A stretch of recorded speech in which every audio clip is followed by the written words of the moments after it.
Cold start 75 K5 Chevy Blazer.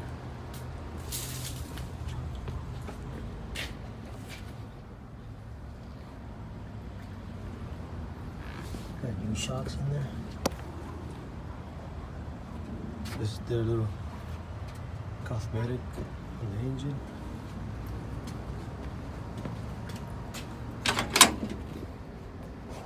Rebuilt the carburetor. Put some shocks.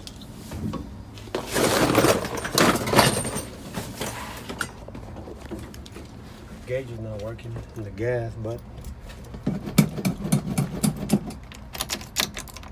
let's see what happens.